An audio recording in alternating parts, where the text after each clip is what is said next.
Good evening. I'm Father Russ Carmichael, and this is Street Talk. And I want to thank all my listeners for tuning in. You've been really good the last couple of weeks, wall-to-wall calls.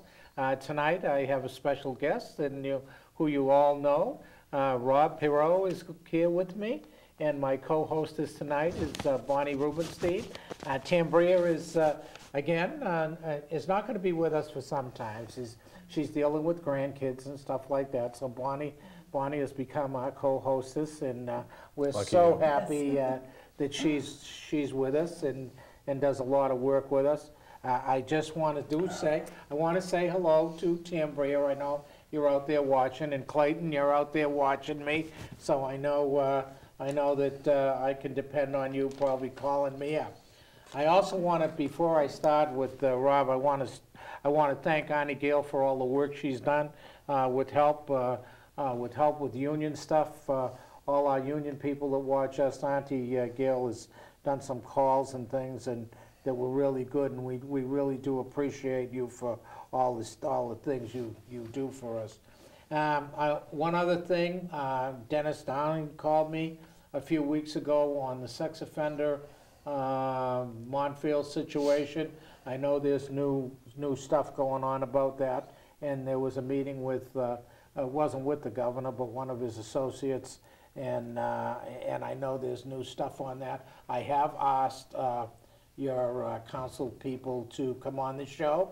I have an open date the 22nd, so Dennis, if you're out there, know that I was a little slow because we're really overworked, and that's why I didn't get quite back to you, but I'm sure you got emails this morning, I hope, from my computer stuff. One other thing, I want to thank the Green Share people who Bonnie and I are involved with, doing great things, and I want to thank them for some of the computers. We're going to do a storefront in June, maybe a little training for kids. We haven't figured that all out, but I want to thank Brenda and the Green Share people. Okay, so that at least I get some of those things.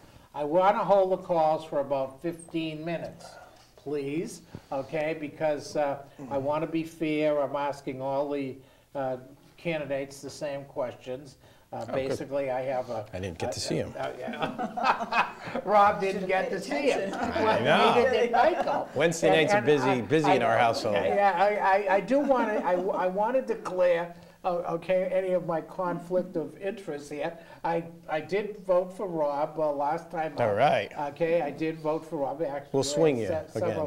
And, but I also voted for Mike last time out. That's okay. So you know, obviously you know that I'm a Democrat. And, that's fine. My mother was a lifelong Democrat. So, so there you go, you know. God so rest we have trouble in the family right away, right? Hey, it's fine. Almost everybody knows where you're from, mostly. A lot of people know you're here.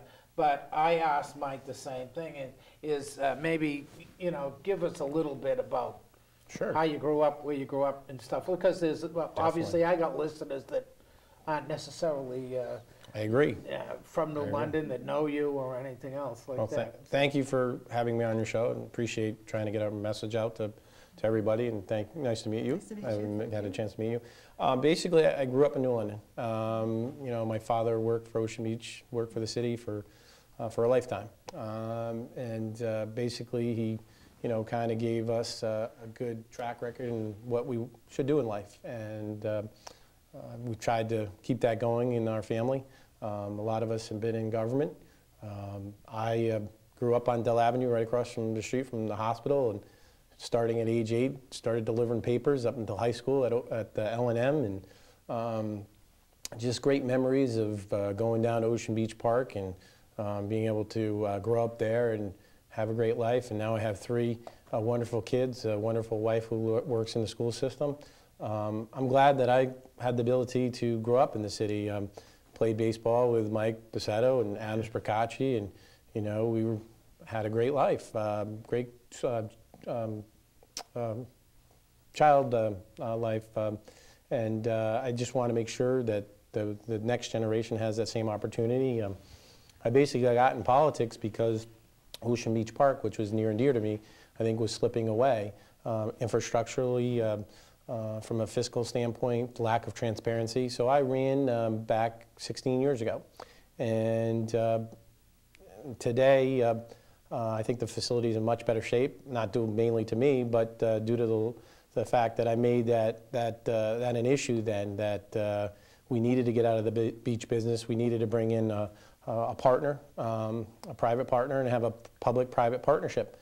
And I think bringing in a lot of the people who had memories at that facility really brought that facility back into play.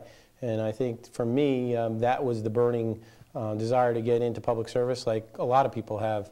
It's a couple of issues that makes you want to get involved, and that was it for me. And we made that place into a better facility. I think over the last year and a half, with the change in leadership in the city, I think we made the city moving in the right direction. So, you know, I'm happy to say I've lived here all my life. That's not a prerequisite to being in a leadership position. I think, though, it does say that I've been out there volunteering, been in the Lions Club, I'm on the Board of Trustees of Lyman Allen. I've been on the Board of Tax Review. You know, I basically try to work my way up and understand how this city functions and how I could be a part of helping it function. And I never switched. I became a Republican at the age of 18. My mother walked me in, signed me up for the draft. Then you still had to register way back then. No longer you do, I don't believe. And she also brought me in to register to vote. How did I know that it was overwhelmingly a Democratic city? A good friend of ours, Willie Nahas, was a Republican. My mother, we didn't talk about much about politics, but she was a strong Democrat. She, I believe, was affiliated with the Democratic Party back then, and a lot of our cousins were. So my dad was an independent all his life, got to serve on the city council, was appointed to the city council, never decided to pick a party affiliation until way later in life. Actually ran for city council as an independent because he was appointed by Democrats and Republicans and chose not to pick a party affiliation, and eventually was not successful in re-election. But I think it just, to me, in New London, it's never about the parties as much it is on a state and a federal level. I think it's more about, you know, where you're coming from and what you want to do for the city. So I know that kind of goes beyond a little the scope of where I've been, but I'm just, you know, happy to talk about a city. That's good. That's good. We're going to get you. We're going to get you. In fact, I'm going to hit you right now with one of these questions, and you're probably going to think I'm crazy, but it's okay. Believe me, there's a method to my madness, right? I would like to ask you, what is the best book that you've ever read, and why did you think so much about this certain book? Well, we read. If you did, you know. Yeah, you know, there's a book I'm reading right now on leadership with Rudy Giuliani. I pick it up, I put it down. I pick it up, I put it down. And that's only because I read a lot on the council. We read a lot of material. We also have to do, well, at least I do a lot of research because I'm a policy wonk. I read a lot about what things could work in New London. To me, I taught school for a little while. I always loved The Giving Tree. It's a children's book, and it's really based upon a great concept, that you have this tree that is a full-blown tree, and at the end of the story, it's down to a stump. And you have a little boy at the beginning, and at the end, you have an old man with a stump. And it's about friendship, and it's about what you do in life in terms of being a friend to another individual. And it's very simple. And we read it. I've read it to my now 7-year-old since she was, a baby, and I read it to my other 2 kids. So to me, I love the book. And actually, one of my 8th grade students gave it to me and signed it. We used to have reading buddies at St. Joseph's and where I taught, and I just always loved the message behind it. And there's a lot of things, not only adults but kids learn from it. And I just think it's, call me simple, but that's a great book. And, no, that's good. That's good. I wanted to, it does tell about people, the things that they remember and certain things that they read and stuff like that. So that's It's not so much simple, it's very perceptive, actually, the book is, so. Oh, yeah, I mean, Shel Silverstein Yeah. has a lot of great, we have a lot of books Fabulous about him, books, yeah. poems, and it goes a lot deeper. It is. Another great book of mine is the one that deals with Mark, and I'm drawing a blank on his other name, which is darn it, his father's a lawyer in the city. Sasha, Mark yeah. Sasha's book, yeah, Yeah, about New London. About It's New a London, wonderful book, yeah. and I love to read it to my Yeah. kids because it was growing up around the same time, and I'll have to get that one. I have it. Okay, I'll have to get that. And I haven't- It illustrates it too, it's Right. beautifully illustrated. Well, now I'm going to Yeah. give you the big question, because Okay. you've been on the council 16 Yes, years. sir. And whatever, and why in the world, at this kind of time and with everything's going through, do you want to be mayor? Well, I think it's just a continuation of being on the council. I've grown, I think. I look at myself back when I was 25 when I was elected, 26 when after a few months after I was sworn in. I've grown a lot. I sat in front of an arts community the other day that I brought together to talk about regional arts. Well, I know you've grown a lot because you and I tussled years ago. Yeah, you're right. And I've been able to, and a lot has to do with being a parent and a father, and I think you have to have a calm demeanor. You can't you can't overreact, and you have to understand that things are going to happen along the way, especially in government as well as in households. And so, to me, it's just a continuation of what I've been doing. And a lot of people have put a lot of faith and trust in me over the time that I've been on the council, and they've rewarded me with their votes. And I believe it's basically you're there to look out for us as well as report to us. That's why I've had a public access show for over 18 years, even before I was on the council. Every week being here. I missed some weeks, but mainly I was here all the time, other than when I was mayor. I had some weeks that we missed a lot of commitments. But so to me, it's a continuation, and I would say I'm the underdog in this race. Looking at the party affiliation, pretty much, if every Republican voted for me, I'd still lose. I look at it based upon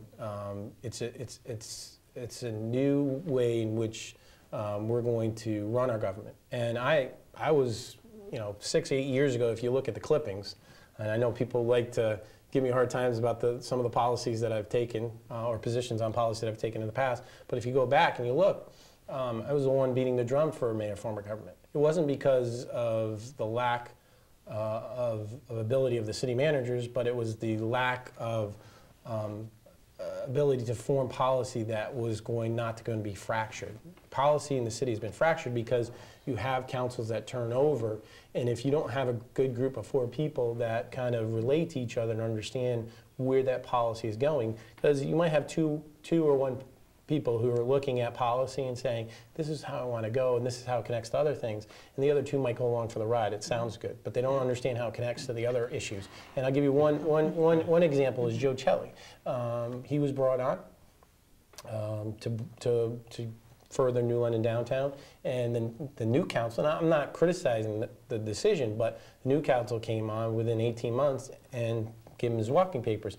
You can't develop good policy with that mentality, and it's based upon the structure in which in the government that we were operating under. And so certainly I thought it would be best to get into a mayor form of government. Well, I agree with you. And Bonnie, I'm going to let you. Sure, it's I okay. just do want to say that I know, because I go back as many years as you, and I couldn't understand why the government was run the way it was here.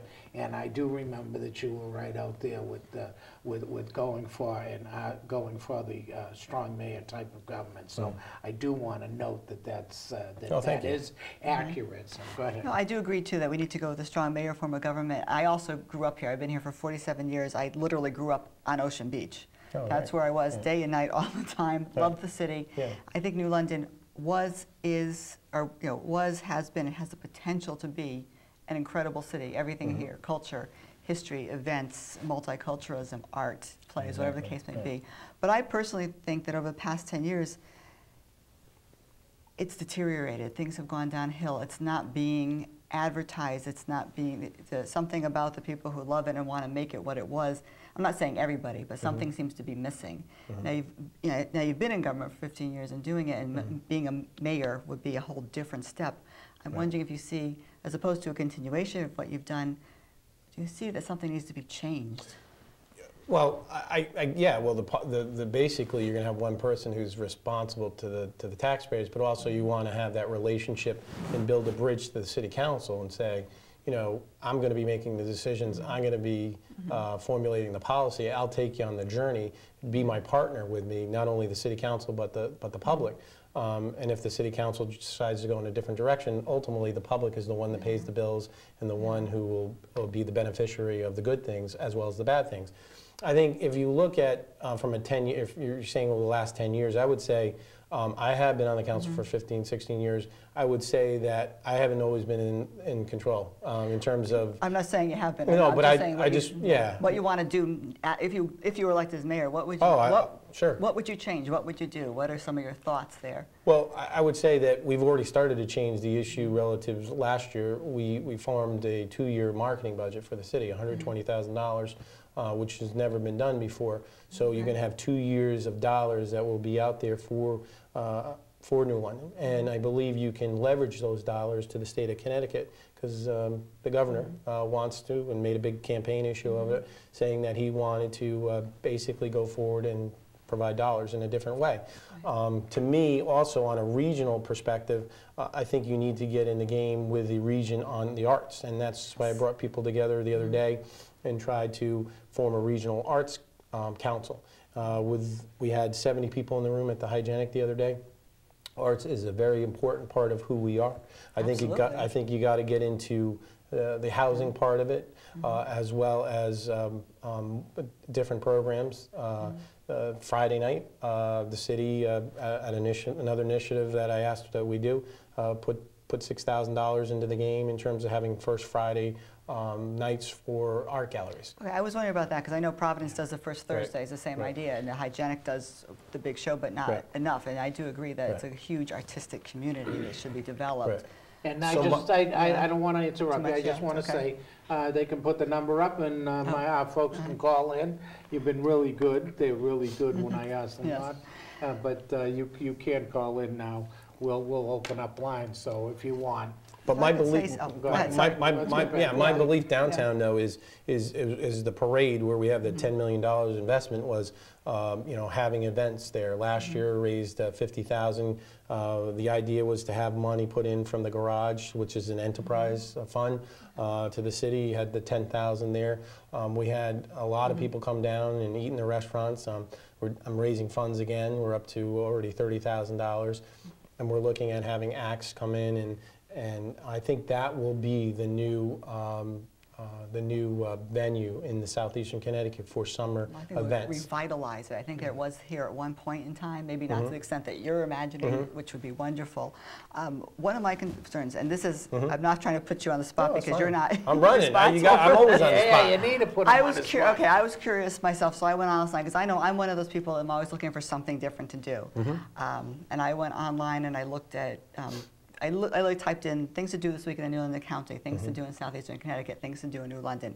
I came up with a multitude. I've got literally a dozen pages here. It outlined Groton, Mystic, Norwich, Providence, Newport, Essex, Chester, Old Lyme. I didn't see anything for New London, and I know there has to be something great going on in New London. Yeah, I don't know if you're on the e-blast that talks about New London, things that are going on in New London, but there are a lot of things going on in New London. Actually, I'm sure there are. I'm just worried about the advertising for getting it out there. That's the $120,000.